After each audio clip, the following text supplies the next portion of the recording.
Assalamu alaikum. Mr. Moderator, our distinguished guests, brothers and sisters, our friends and our enemies. It's like we sign up for suffering.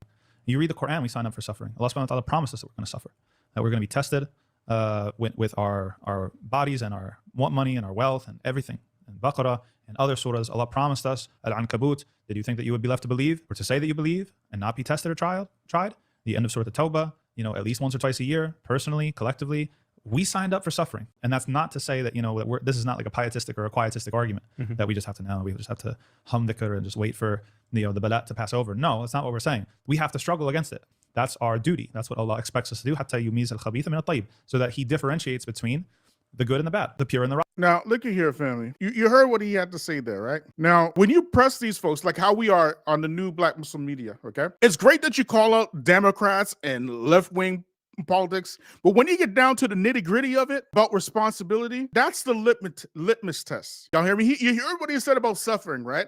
And we are asking, who is this we? Because it's clearly not you. There's no we in this equation when you're saying we.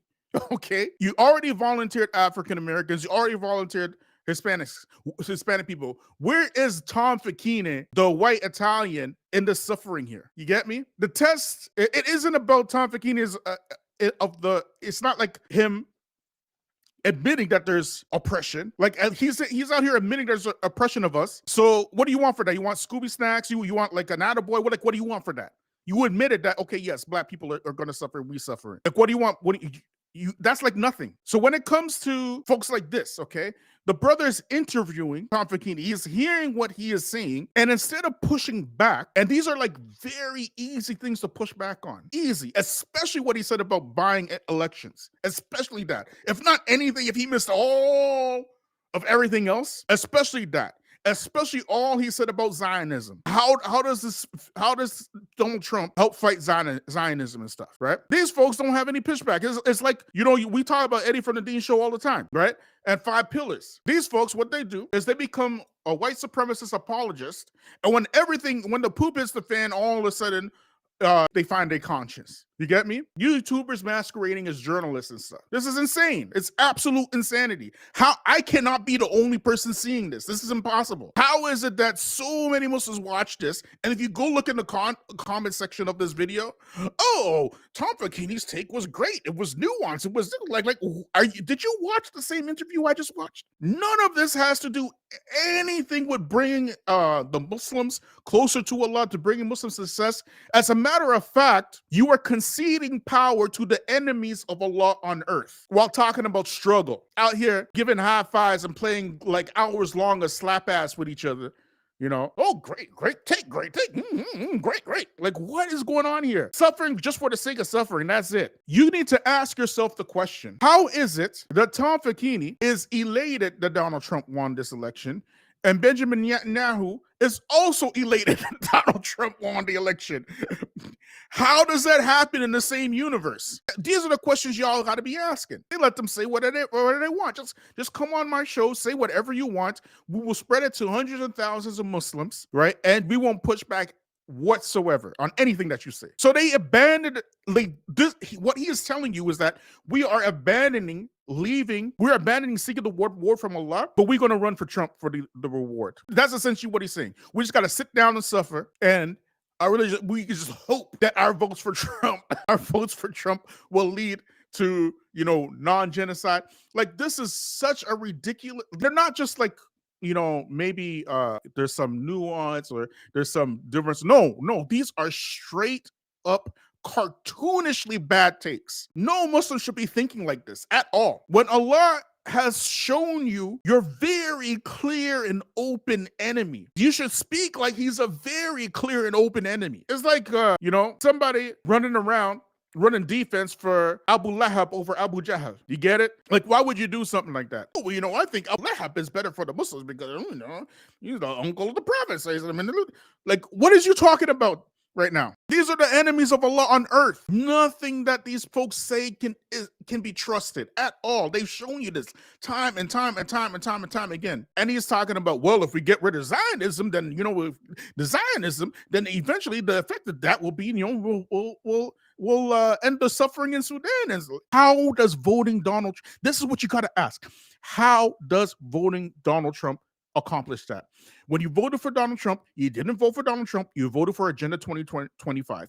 The Agenda 2025 is put together by some of the smartest white supremacists in America in order to carry out this specific agenda, which is very pro-Zionist. That's what you voted for. That's what you got. We were saying this before the election. We've been saying this for almost 2 years, that this is what you're going to go for. This is exactly what happened. And everything that we said happened to the T. And he out here almost a month later talking about, no, I'm very, very happy. And Muslims all in the chat like, oh yeah, with all the brainwashing, like what in the world is this? Some kind of psyop or something? Like how do you sign off on this? How is this even possible? But I digress. Let's keep watching, y'all. Rotten.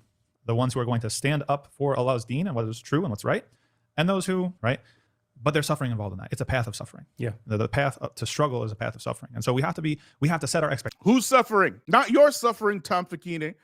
Not a single white convert in the West, Tom Fakini. Which suffering we talking about here? As you mentioned before, the African Americans and Hispanics.